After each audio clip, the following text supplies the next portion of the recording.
గ్రామ వార్డు సచివాలయాల సిబ్బందికి సంబంధించి అర్థం పర్థం లేనటువంటి రూల్స్, ఆ పనులేంటో, వాళ్ళు ఏ పని చేయాలో, ఎవడు చెప్తే చేయాలో, ఎవడు ఎప్పుడు చెబుతాడు. ఏమంటే ఆడకూతుళ్ళు 9 గంటల దాకా 10 గంటల దాకా పని చేయాలా?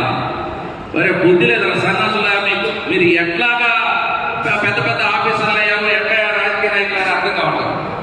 పెద్ద పెద్ద ఆఫీసర్లు నేనున్నాను కానీ 9 గంటల దాకా కూర్చోవట్లా, నువ్వు కూడా కూర్చొచ్చాయి అంటున్నారు. బాగుంది. నీకు తోటమాలి ఉన్నాడు, నీకు ఇంట్లో వంట చేయడానికి ఒకడు, నీకు ఇంట్లో కూరగాయలు తేవడానికి ఒకడు, నీకు కారు నడపడానికి ఒకడు, ఇప్పుడు ఉంటే నీకు వచ్చి ఇక్కడ కూర్చుంటావు. ఏమీ లేని పిల్లలు కూడా కలిగినటువంటి ఆడవాళ్ళని, ఆడకూతులను కూడా ఈరోజు నరక యాత్ర పెడతామన్నటువంటి ఈ సందర్భంలో ఎవరు మాట్లాడుతున్నారు గ్రామవార్డు సచివాలయం గురించి? ఏమంటే ప్రమోషన్లు, సరే ప్రమోషన్ చేయండి. 3 చేయాల్సిన పని ఒకటి యాడ్ చేపిస్తారు. 3 చేయాల్సింది మిగులుగా ఉన్నారంట వీళ్ళు. వేరే డిపార్ట్మెంట్ డెప్యుటేషన్ వేస్తాడు. పరీక్ష రాసేటప్పుడు టీఏకి టెక్నికల్ నాలెడ్జ్ ఉండాలి.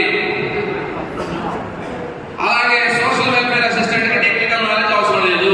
కానీ టీఏ కనుక ప్రమోషన్ తీసుకోను, ట్రాన్స్ఫర్ అయ్యో, లేకపోతే ఇంకోటి ఉద్యోగం మానేసి వెళ్ళిపోతే ఈయన్ని తీసుకెళ్ళి ఆ పని చేయమని చెప్పేసి ఇస్తున్నారు. వితౌట్ ఆర్డర్, ఆర్డర్ లేకుండా. ఇదేనా సుపరిపాలనను వీళ్ళు చెప్పేటటువంటి నీతులు?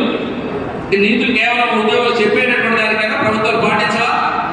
కాబట్టి దాన్ని చెప్తున్నాం, తన్ని పని చేయించుకోండి అన్నటువంటి అధికారుల మొత్తానికి కూడా, ఆ విధమైన మైండ్ సెట్ ఉన్నటువంటి అధికారుల మొత్తానికి కూడా ఏపీసీపీఎస్ ఎంప్లాయీస్ అసోసియేషన్ తరఫున వార్నింగ్ ఇస్తా ఉన్నాం.